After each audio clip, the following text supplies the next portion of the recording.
Bismillahirrahmanirrahim. Assalamualaikum warahmatullahi wabarakatuh.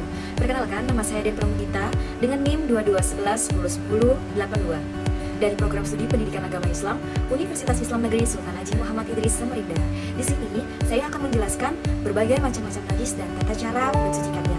Teman-teman ada yang tahu bagaimana cara mensucikannya dan ada beberapa najis itu. Nah, dalam pembahasan kali ini marilah bersama kita bahas. Baik teman-teman, sebelum kita mengetahui macam-macam najis dan tata cara mensucikannya, kita harus tahu dulu pengertian dari najis. Nah, najis berasal dari bahasa Arab yaitu an-najasu atau an-najisu yang berarti kotor atau menjijikan, tidak bersih atau tidak suci baik yang bersifat hissiyah maupun ma'nawiyah. Najis yang bersifat hissiyah adalah najis yang terlihat oleh mata atau dapat dirasakan oleh panca indera. Contohnya seperti jilatan anjing, kotoran manusia, ataupun hewan, kucing, darah haid, dan darah nifas. Sedangkan najis ma'nawiyah adalah najis yang menodai akidah sehingga tidak dapat dilihat oleh manusia itu sendiri, seperti syirik dan kufur.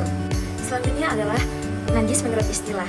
Najis menurut istilah bisa diartikan suatu benda yang mengotori pakaian atau badan kita yang menghalangi sahnya ibadah kita kepada Allah Subhanahu wa taala. Najis adalah kotoran yang wajib oleh setiap orang yang terkenanya untuk mensucikannya. Menurut ilmu fikih, najis merupakan benda yang haram disentuh secara mutlak kecuali dalam keadaan darurat. Nah, harus dibersihkan apabila terkena benda najis. Najis harus dibersihkan karena menghalangi sahnya ibadah kita. Baik teman-teman, sekarang kita mengetahui macam-macam najis. Yang pertama ada najis mukhafafah atau najis ringan. Najis ringan ini menurut agama adalah sesuatu hal yang merujuk kepada jenis najis yang tingkatnya paling rendah. Nah, ini berarti bahwasannya najis ini tidak berat. Dalam konteks agama, najis ringan seringkali dapat dihilangkan dengan cara membersihkannya dengan air atau dapat menggunakan pembersih lainnya. Selanjutnya, ada najis mutawasitah atau najis sedang. Nah, najis sedang ini adalah najis yang memiliki tingkat yang lebih rendah daripada najis berat, tetapi tidak lebih tinggi daripada najis ringan. Contoh, najis sedang dalam tradisi Hanafi meliputi air liur anjing. Menurut mazhab Hanafi, air liur anjing dianggap najis sedang karena terletak di antara najis berat seperti tinja dan najis ringan seperti air kencing. Oleh karena itu, jika air liur yang mengenai pakaian atau tubuh seseorang, maka area tersebut harus dicuci 7 kali.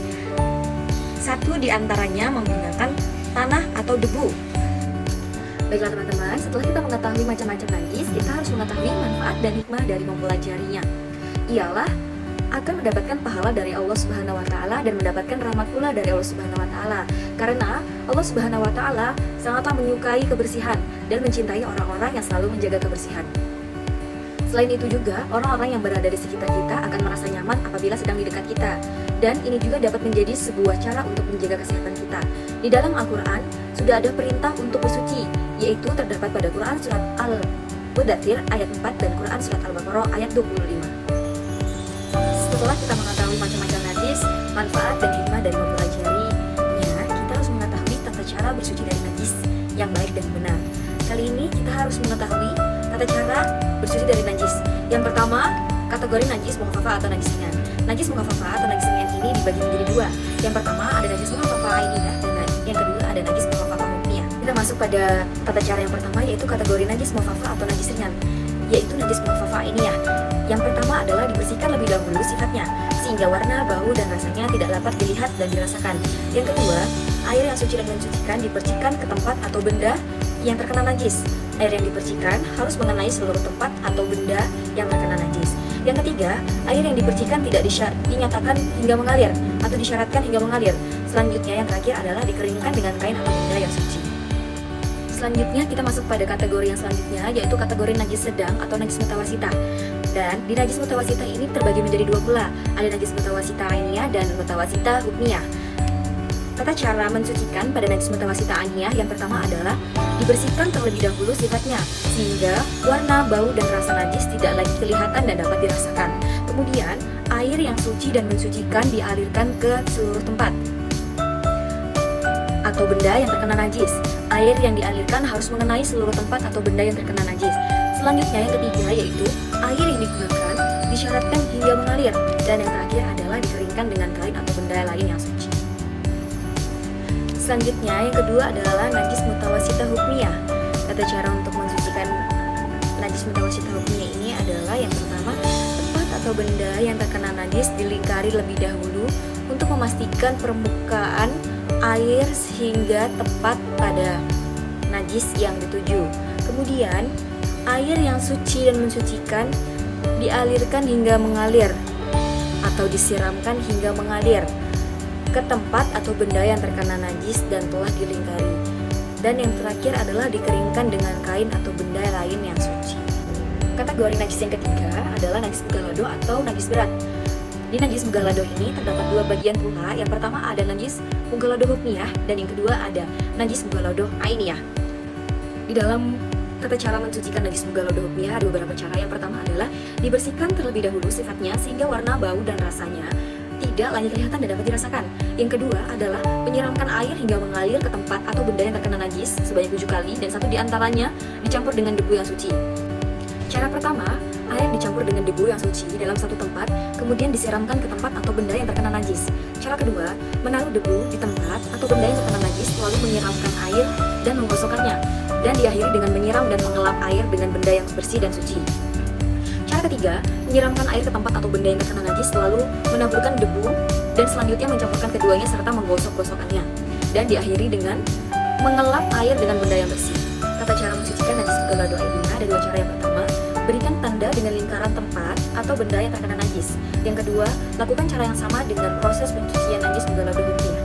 Setelah kita mengetahui macam-macam najis, manfaat dan hikmah dari mempelajarinya dan tata cara mau mensucikannya, kita harus mengetahui hukum mempelajari macam-macam najis dan tata cara mensucikannya, yaitu menurut ajaran agama Islam, mempelajari macam-macam najis adalah penting untuk memahami tata cara bersuci atau membersihkan diri secara spiritual. Studi ini bertujuan untuk memastikan individu dapat menjalankan ibadah dengan benar dan memelihara kesucian. Studi mengenai macam-macam najis umumnya berkaitan dengan hukum Islam dan hukum ajaran agama Islam. Dalam Islam terdapat konsep najis yang merujuk pada sesuatu yang dianggap kotor atau tidak suci.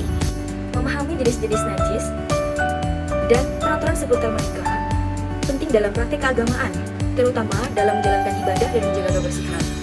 Namun, penting untuk dicatat bahwa pemahaman mengenai ini sebaiknya diperoleh oleh sumber-sumber yang konkret, yang sahih, dan dipandu oleh seorang ulama atau ustadz yang berkompeten dalam ajaran agama Islam. Belajar mengenai ini bisa membantu seseorang dalam menjalankan tata cara bersuci, wudu, tayamum atau yang lainnya, dan memahami ketentuan-ketentuan penting dalam ibadah seperti sholat dan yang lainnya. Baik, sekian ilmu yang dapat saya sampaikan. Semoga ilmu yang sedikit ini mengenai pembahasan macam-macam najis dan tata cara mensucikannya dapat bermanfaat untuk kita semua. Kurang dan lebihnya saya mohon maaf. Wallahu muwaffiq ila aqwamit thoriq. Wassalamualaikum warahmatullahi wabarakatuh.